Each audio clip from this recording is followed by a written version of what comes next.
host, Jonathan Agoff here for Pro Boxing Fans, joined by Keith, one-time Thurman. Keith, how you doing? I'm doing good. Yourself, my man? I'm very well, thanks. How have you found sort of the last, I guess, year during this pandemic? Not a lot of fun. At the end of the day, cut down on traveling, and it's been rough for a lot of people. Luckily, my city's still a little lively, being the state of Florida. I don't know, something about that sun and the weather. People still want to get outside and get moving. So people are at the parks, people are doing things, people are active. Outside, people don't wear masks, but some people still do choose to. And then indoors while shopping and getting groceries and stuff, everyone's all masked up still, man. So it's just different, man. I've seen a lot of businesses go down, a lot of businesses stay up, and it's just interesting to just watch your city change right before your eyes. But it's starting to get lively again. Those vaccines came out. A lot of people are feeling safer, and I'm just looking forward to the future, man, because I do think that we all can bounce back from this. Absolutely. In terms of sort of your career, how's your hand going at the moment? I believe you've had surgery. No pain. Feels really good for the most part. Still work on small strengthening modalities for preventative stuff in the future. I think it's important for a lot of fighters and just athletes in general. We're learning a lot more about this preventative type of workouts and treatments and therapies, because as athletes, we just give it our all, and our bodies are not, even though they're designed to do a lot, they're not designed to do as much competitive interactions that we do as athletes, whether it's, soccer, football, hockey. The injury list is forever long amongst all these different sports, gymnasts and everything, man, because we just want to do the most that we can with our bodies. So while you're doing the most, you got to also take care of the little things, your joints and everything of that nature. So just looking forward to getting back to hitting hard, but doing what I need to do so that it doesn't backfire on me. Yeah. Where are you at the stage in recovery at the moment? Have you started training again? Oh yeah, everything's good to go. Okay. Yeah, it's just about maintaining a certain protocol throughout the end of my career. I remember watching Floyd and one of his all accesses and everything that he had going on with his hands. We know Paulie Malignaggi had a lot of problems with his hands, and there's just things that we can do that's gonna help us out, and I believe that it's gonna be important for me to just implement that throughout the rest of my game. But I'm still looking forward to not holding back. Well, I mean, a lot of people want to know when you think you'll be back. People believe that you're still a big threat in this welterweight division. When are we looking at? This summer, man. I'm ready to get back this summer. I think things are starting to get talked about, and people are going to get moved around, and eventually dates are going to be popping up, and I'll be ready to get back in this ring, swinging against anybody this summer. That's how I feel.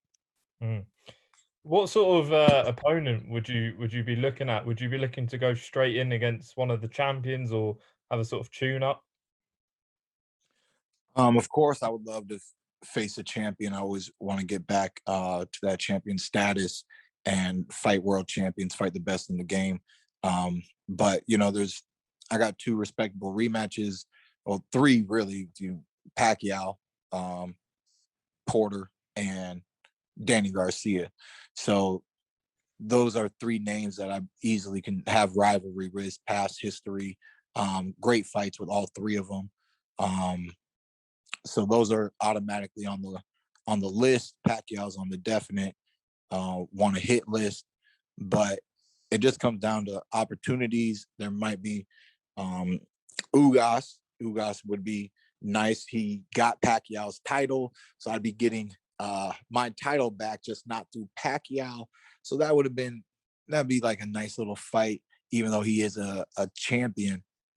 Never been able to be in the ring with him yet, and I just think he was always a decent opponent against anybody. He's a really live fighter, but we just got to see because there's rumors hitting that a lot of these fighters are starting to get fights. So let's see what manifests. I mean, the Pacquiao fight was, as you say, a great fight. Do you think that's realistic? I mean, there's talk of him fighting Terence Crawford. There's, other guys, but I'm sure people would want to see that rematch. Oh yeah, whatever he signs up for, whatever happens. But it's always going to be on my hit list. That's that grudge match. So at the end of the day, never taking that off my list. But as a realist, I understand the game, and I got to take the opportunities that I'm able to get.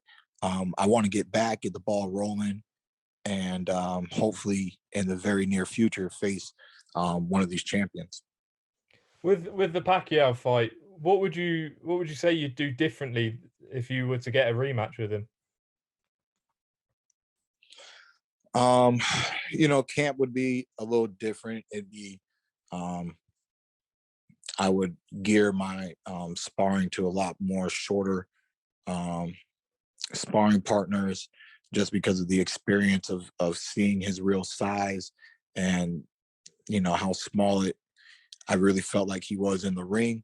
And then obviously his experience of hopping around, being very agile, make him unique. But just there's a lot of small things, when you're doing a rematch, you have information. When you're about to fight somebody, you have less information, And a lot of things that I did in that fight, I was going with the flow, and I was just doing what I wanted to naturally. The only thing I didn't do was get on the gas a little bit when I pretty much knew that I should have hit on the gas. So I think I coasted a little too much, but there's just a lot to learn from being in the ring once with somebody that you can use to make sure that you do a better result the next time. I believe, that's what real competition is about, is that certain teams and certain champions, they do have what it takes to beat each other.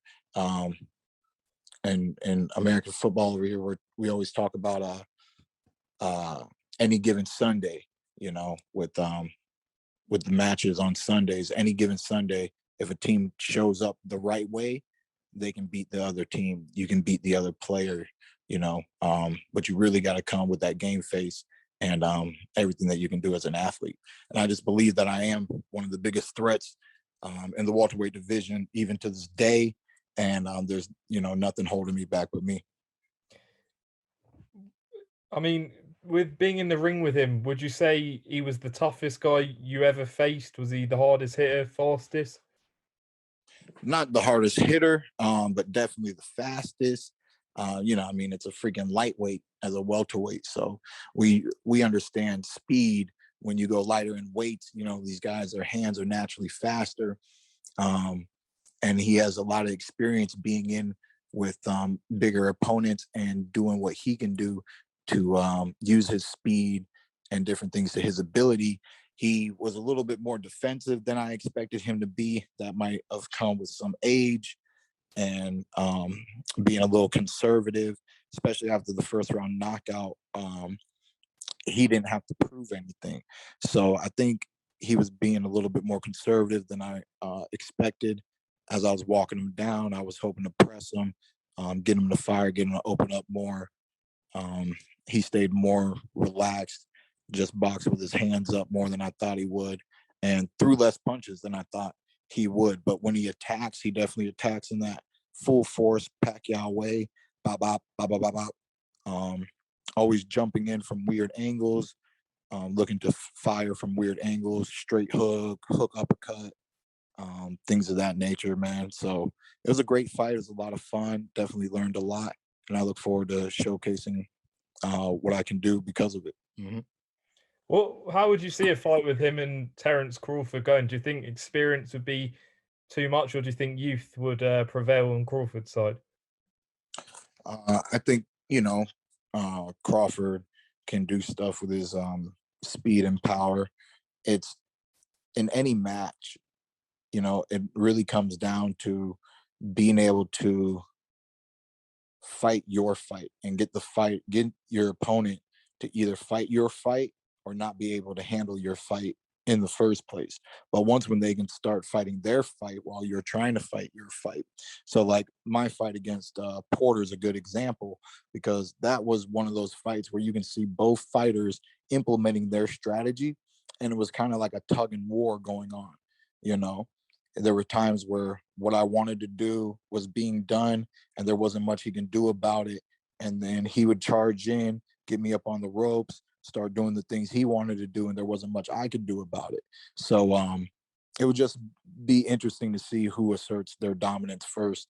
Um, I definitely believe that the first round knockdown is what really helped Pacquiao in that fight, momentumly, and a lot more other things in the fight, and then definitely on the scorecards at the end of the fight.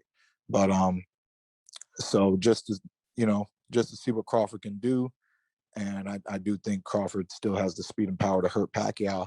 So just to see if Pacquiao can really avoid Crawford, there's still two great welterweights in the welterweight division, so it'll be an excellent fight. And just a couple more before we sort of wrap up. One fight that I'm sure a lot of people would want to see, and when you look at his resume, it seems like the one guy in this sort of top welterweights he hasn't fought yet, Errol Spence.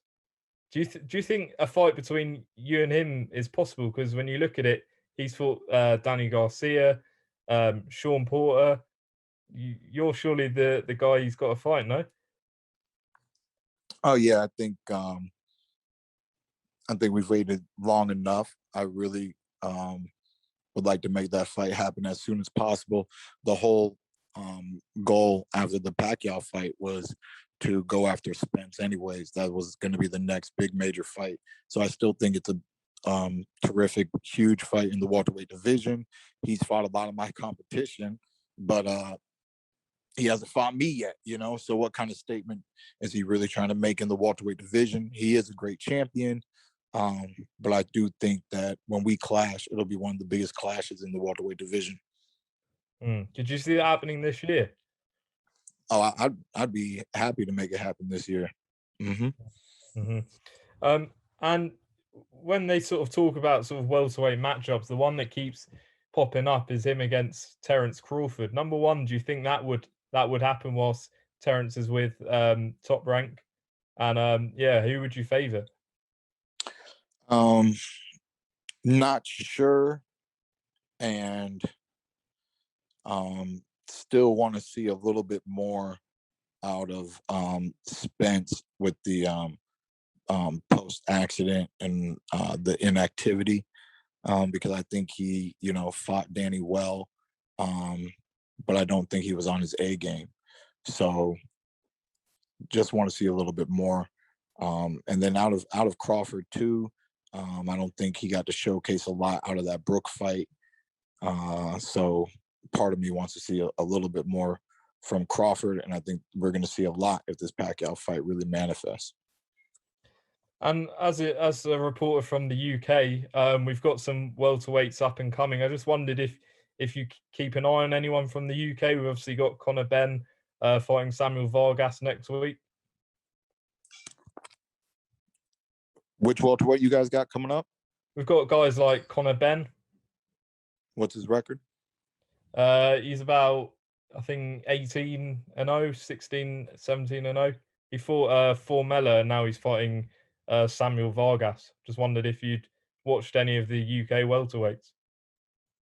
No, I've seen a few clips online on up and comers here and there, but I don't think I got to see a clip of your boy yet. So the Samuel Vargas fight sounds quite interesting. Who's showcasing that? It's on DAZN next Saturday. Oh, okay. But no, I'll probably get the highlights since it's a DAZN. Those are some people that I end up seeing not live, but I get a lot of the clippings and different things through the Instagram feeds and other things. So wish your boy the best of luck and look forward to seeing him showcase his skills. Well, great stuff, Keith. Really appreciate your time. Thanks to Hannah for setting this up. Just lastly, what do you want to say to the fans about your return and, you know, your goals left in the sport? I'm sure you've got loads. Just thank you to all the fight fans that love what I bring to the game. You know, your boy Keith, one-time Thurman. But I'm not done. I can't wait to get back and showcase my skills and talents once again with Fury as a contender and not a champion. And I just really think that none of these boys should overlook me because I have what it takes to dominate the welterweight division. Brilliant. Thanks, Keith. Appreciate it. Yes, sir.